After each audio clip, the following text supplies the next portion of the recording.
Depuis des milliards d'années, les plantes, les animaux et les micro-organismes ont développé des stratégies d'adaptation incroyables pour survivre dans leur environnement. Tous ont développé des solutions pour survivre, s'adapter et même résoudre des problèmes que nous, humains, peinons encore à comprendre. Saviez-vous que les ailes des avions modernes sont inspirées des oiseaux? Que certaines peintures auto-nettoyantes imitent le lotus pour repousser l'eau et la saleté?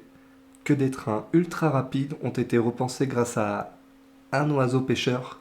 Ça, c'est le biomimétisme. Une science fascinante où l'homme n'invente pas, mais apprend de la nature pour créer des innovations plus intelligentes, plus efficaces et surtout plus écologiques. Imaginez des villes entières inspirées des forêts, des matériaux aussi solides que la soie d'araignée mais biodégradables, ou encore des solutions énergétiques inspirées du fonctionnement des écosystèmes. Science-fiction? Pas du tout. Ces projets existent déjà et ils pourraient bien révolutionner notre avenir. Le biomimétisme est partout et il pourrait bien impacter notre façon de construire un monde plus durable. Regardez bien la vidéo jusqu'à la fin car certaines inventions risquent de vous surprendre. Mais alors, qu'est-ce que le biomimétisme exactement? Comment fonctionne-t-il? Et surtout, quelles sont les innovations les plus étonnantes qui en découlent? Alors accrochez-vous car dans cette vidéo, on plonge ensemble dans un voyage fascinant où la nature devient notre meilleur ingénieur. Le biomimétisme consiste à s'inspirer des propriétés de la nature, donc les formes, les compositions, les processus et les interactions, d'un ou plusieurs systèmes naturels pour mettre au point des solutions écologiques, notamment dans des domaines techniques. L'approche biomimétique est par définition pluridisciplinaire et mêle la biologie avec d'autres sciences dures. Il a été démocratisé fin des années 90 par Janine Benyus avec son livre Biomimicry, Innovation Inspired by Nature. Dedans, elle indique qu'il y a plusieurs leçons que l'on peut tirer de la nature, notamment la nature utilise principalement l'énergie solaire en source d'énergie. Elle utilise uniquement la quantité d'énergie dont elle a besoin. Elle adapte la forme de l'objet à la fonction. Elle recycle tout. La nature récompense la coopération. Cela permet la cohabitation des espèces de façon durable. Elle parie alors sur la biodiversité. Et la nature limite les excès et les contraintes sont une source de créativité pour s'adapter et innover. Le concept s'appuie sur le principe que la nature fonctionne en économisant son énergie, en optimisant ses processus et en ne générant aucun déchet. Les matériaux du vivant ont des avantages uniques, comme le fait d'avoir une grande diversité, des propriétés multifonctionnelles et le fait de pouvoir être construit par auto-assemblage ou même de s'auto-réparer. Le biomimétisme est un secteur en pleine expansion, avec un marché estimé à 18,5 milliards de dollars d'ici 2028.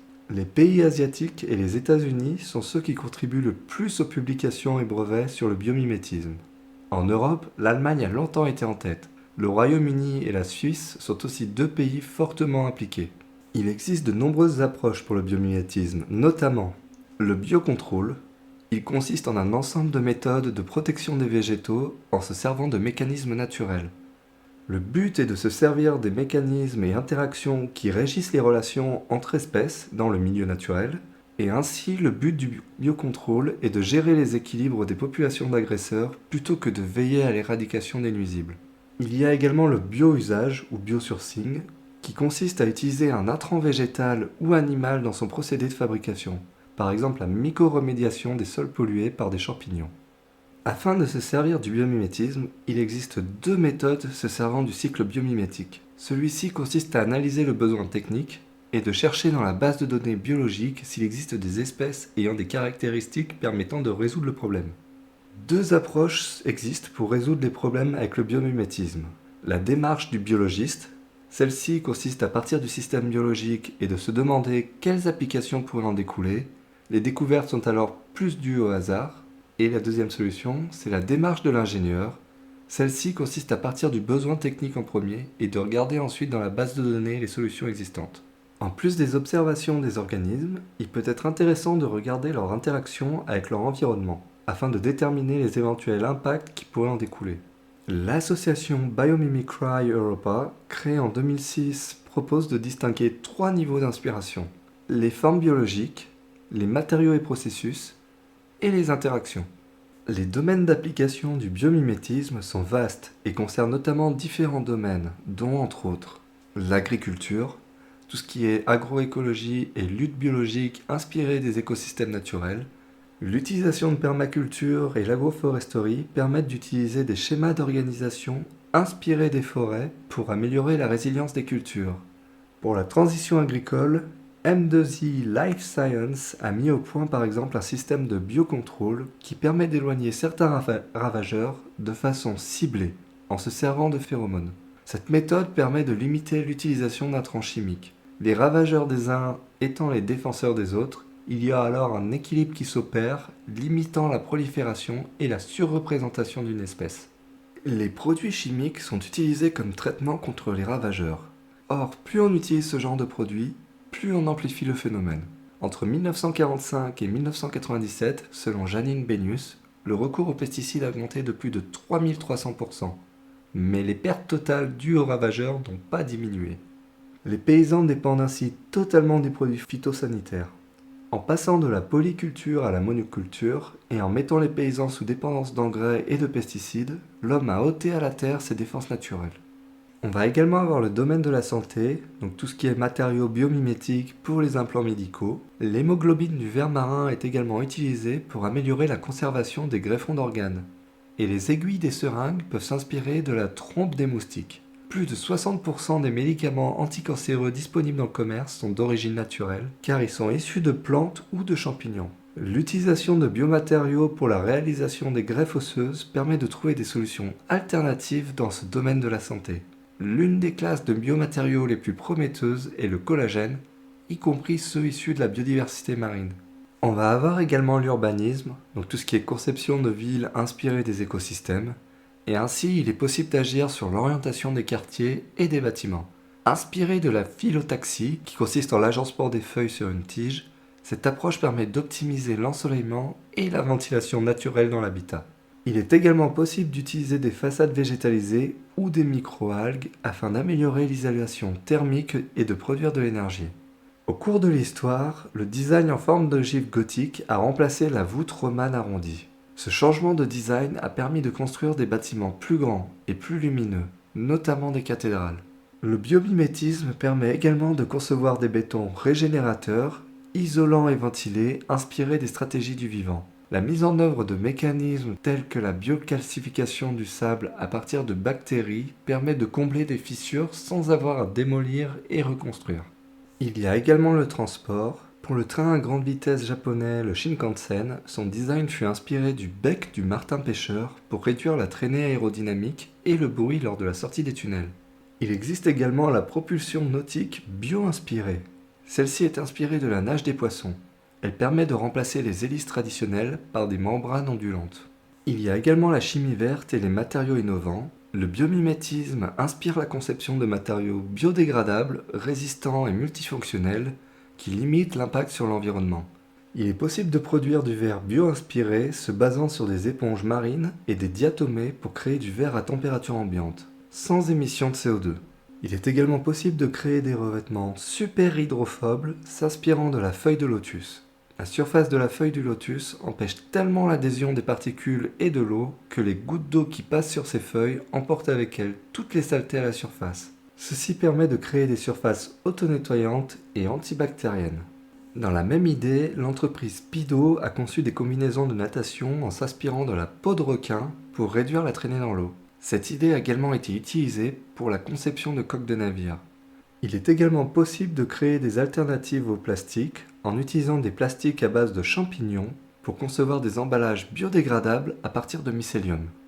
Il y a également le domaine électronique et numérique. L'informatique et l'intelligence artificielle bénéficient des modèles inspirés du vivant pour optimiser les performances des algorithmes et des matériaux électroniques. Certaines caméras intelligentes sont capables d'analyser les mouvements de manière ultra rapide et économe en énergie en utilisant la vision neuromorphique inspirée des yeux des insectes. Il est également possible de stocker des données sur de l'ADN. Pour cela, les scientifiques s'inspirent des capacités de stockage de l'ADN. Il est alors possible de stocker des téraoctets d'informations dans un espace minuscule. Les robots peuvent également être conçus pour imiter certains animaux. Cela peut être le cas pour se déplacer comme des serpents, voire comme les abeilles ou voler comme des oiseaux. Il y a également les énergies renouvelables. Le biomimétisme favorise la transition énergétique avec les technologies bio-inspirées pour mieux capter, stocker et utiliser l'énergie. Il y a des hydroliennes qui sont inspirées des poissons, et celles-ci produisent de l'énergie en utilisant les courants marins et en s'inspirant du mouvement des poissons entre autres. On a aussi des recherches sur la photosynthèse artificielle. Certaines entreprises sont en train de développer des panneaux solaires bio-inspirés pour imiter le processus de conversion énergétique des plantes.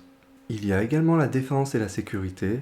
Les structures naturelles permettent de créer de nouvelles technologies militaires et de sécurité. Certaines entreprises créent ainsi des armures inspirées des écailles de pangolin. Les matériaux sont flexibles et ultra résistants pour la protection individuelle. Il existe également des adhésifs secs réversibles qui sont inspirés des geckos, notamment de leurs poils sur leurs pattes. Il s'agit là de développement de revêtements ultra adhérents sans colle. Des chercheurs s'en sont également inspirés pour des robots marchant sur tout type de surface, notamment verticale. On va avoir également l'aéronautique et le spatial. Les chercheurs se sont inspirés des oiseaux pour optimiser le design des avions. Les structures naturelles optimisent les performances des avions et des équipements spatiaux.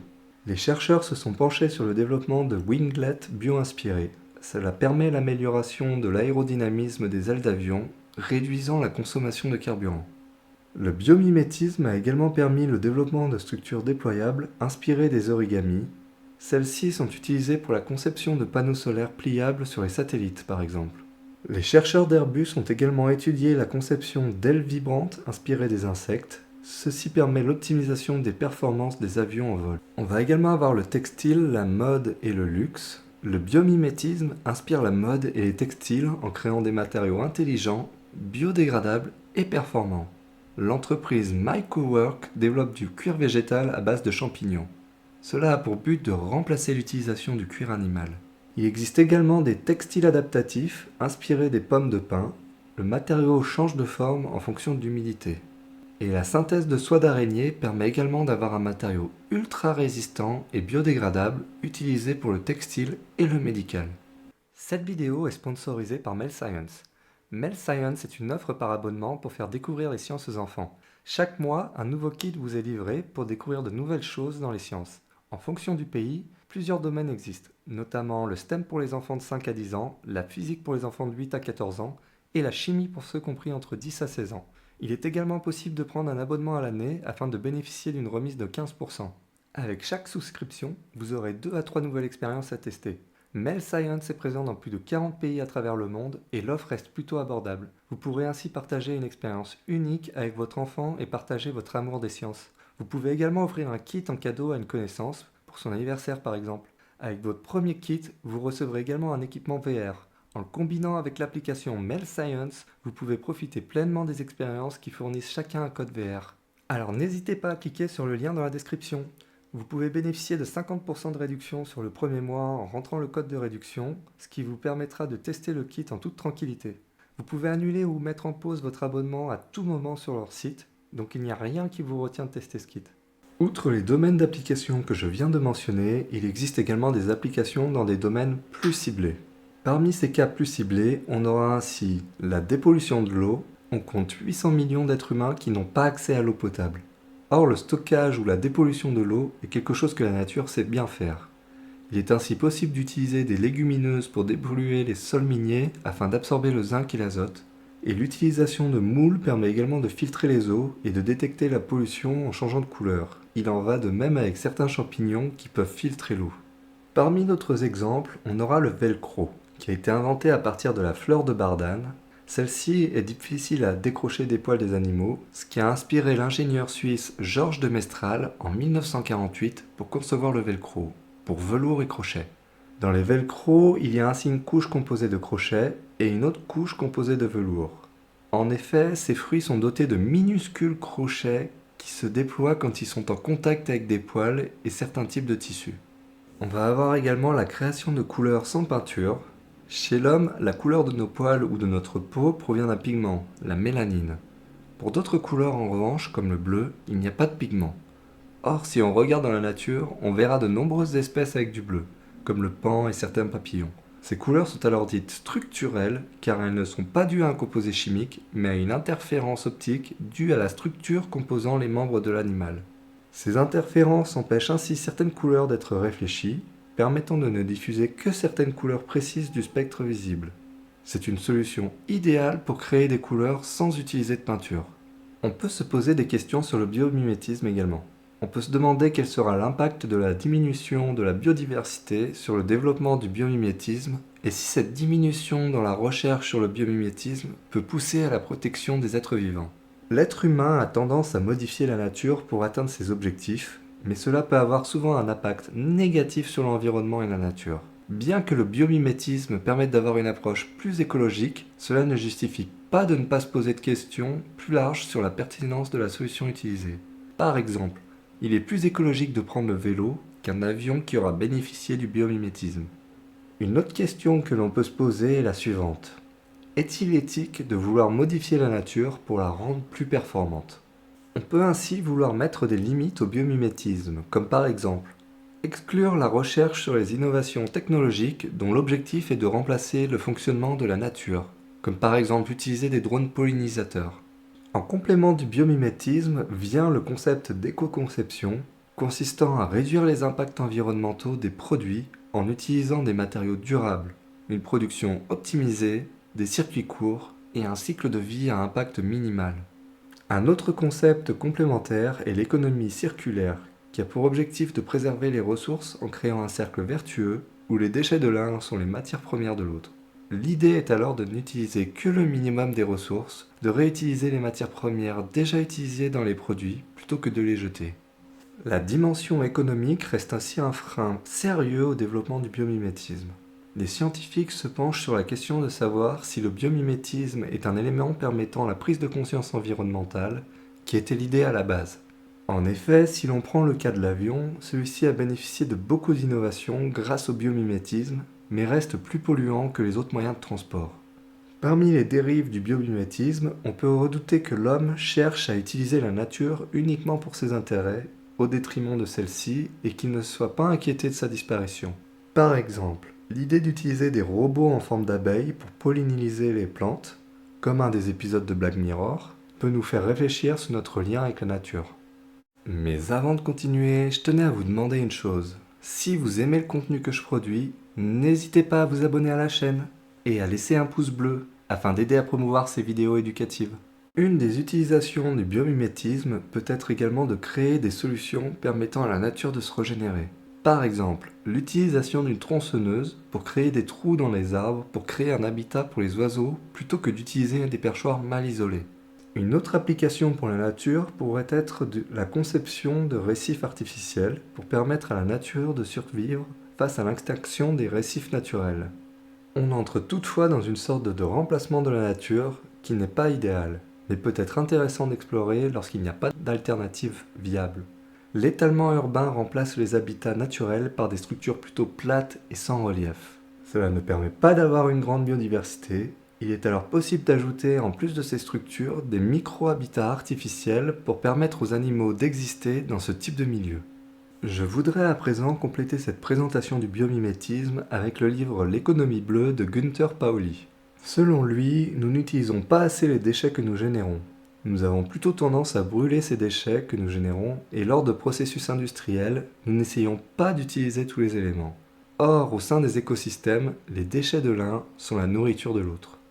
Par exemple, pour faire du papier, on utilise seulement la cellulose du bois. Le reste est incinéré et empêche sa réutilisation. L'auteur vante également la production locale pour satisfaire les besoins de la région. Il y a cependant une certaine utopie quant au fait que produire localement est mieux. Les consommateurs regardent essentiellement le prix et le coût du travail est moins cher dans les pays en développement. On peut le voir par exemple avec les produits textiles issus des pays asiatiques et la grande difficulté pour les fabricants en Occident de rester compétitifs s'ils produisent localement. Il mentionne ensuite son appartenance au réseau ZERI pour Zero Emission Research and Initiatives, dont le but est de chercher des solutions au changement climatique en utilisant ce qui est disponible localement. En termes de résultats, ce réseau a permis d'investir 5 milliards d'euros de capitaux dans plus de 200 projets qui ont déjà généré 3 millions d'emplois. Il explique plus en détail le concept d'économie bleue également dans son livre. L'économie bleue ne propose pas de faire moins mal, mais de faire bien. Cela ne signifie pas moins polluer, mais ne plus polluer du tout. Selon lui, l'idée de l'économie bleue n'est pas de battre les produits issus des marchés émergents, mais plutôt de générer plus de valeur, ce qui permet alors d'être plus compétitif. L'auteur parle de la réhabilitation de la savane de Vichada pour qu'elle redevienne une forêt tropicale. Le sol était alors acide et érodé, l'eau non potable. Or, quand une pluie s'abat sur un sol trop chaud, elle ne parvient pas à pénétrer la couche supérieure, et au contraire reste en surface en nettoyant le sol des composés permettant la fertilisation des sols. Au contraire, quand la pluie tombe sur un sol plus frais que sa température, l'eau a tendance à être absorbée, permettant alors le développement de la végétation. La savane asséchée peut alors redevenir une forêt tropicale, abondante en eau potable avec un sol fertile. Il mentionne également un phénomène physique qui se passe sur les rayures du zèbre.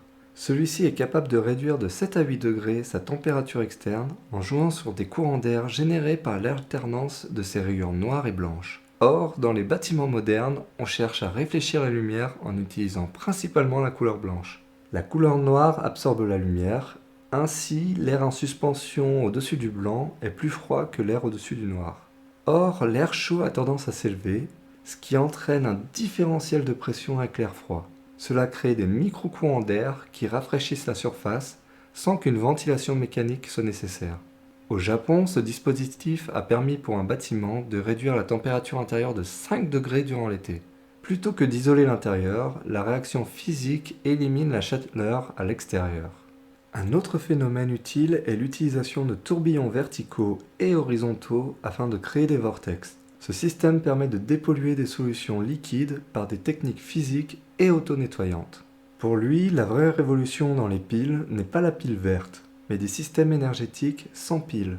Alors je suis en partie d'accord avec lui, notamment pour tout ce qui est petit appareil et ne nécessitant pas beaucoup d'énergie. On le voit notamment avec tous les équipements apportés, type montre connectée, qui pourraient plutôt se servir de l'énergie du corps humain pour fonctionner. Une autre application des bienfaits de la nature, selon lui, est l'utilisation des asticots, afin de soigner les plaies pour ensuite les utiliser pour alimenter les poissons ou les volailles. L'auteur mentionne aussi le fait que, afin de se chauffer, on pourrait s'inspirer des termitières. Les cheminées des termitières chauffent l'air qui s'échappe du nid et créent du vide à l'intérieur. Qu'il soit chaud ou froid, l'air extérieur est véhiculé par des petits tunnels construits plus bas dans la termitière. Quand l'air extérieur est chaud et humide, cela rafraîchit la termitière et la sèche. Quand il fait froid et sec à l'extérieur, cela réchauffe l'air intérieur et l'humidifie. Les Chinois sont en train de réinventer la fabrication du papier. Un scientifique de Taïwan se nommant Shi Yue Liang a travaillé sur le sujet et a trouvé qu'il pouvait mélanger 20% de matière plastique avec 80% de pierres concassées pour produire un nouveau papier dont la fabrication ne nécessite pas d'eau. Il a appelé ça papier de pierre. Le coût en capital ne représente que le tiers de celui d'une papeterie moderne et aucune eau n'est utilisée dans la production. Le papier de pierre a l'avantage d'être recyclable à l'infini. Selon lui, la nature s'appuie sur 6 sources principales d'électricité, qui sont la chaleur, la lumière, la friction, la pression, le magnétisme et la biochimie. La biochimie est une source majeure de courant au sein des organismes vivants et dépend principalement des aliments consommés. C'est cependant une des méthodes les moins utilisées pour l'homme. Dans la nature, le feu et l'incinération sont des exceptions, pas la règle. Or, nous n'hésitons jamais à brûler tout ce que nous considérons comme des déchets. Et un arbre crée du courant électrique grâce à la différence de pH entre le sol et le tronc. Un pH élevé indique une solution très alcaline et donc une conduction plus faible. Dans une solution acide, avec un pH faible du coup, le courant circule plus vite. C'est pourquoi les batteries de voitures avaient de l'acide pour les batteries au plomb. Les espèces vivantes passent leur temps à jouer avec ces deux extrêmes sans avoir besoin de plomb ou de lithium. C'est la membrane des cellules qui gère la vitesse du transfert des électrons grâce au pH. La pression, aussi appelée la piézoélectricité, est une autre source naturelle d'électricité. La principale source de compression est la gravité. En tant que source d'énergie, la pression sera plus efficace dans une structure cristalline. C'est pour ça que le quartz et le diamant sont utilisés. Dans cette vidéo, nous avons pu voir que le biomimétisme n'est pas une idée nouvelle.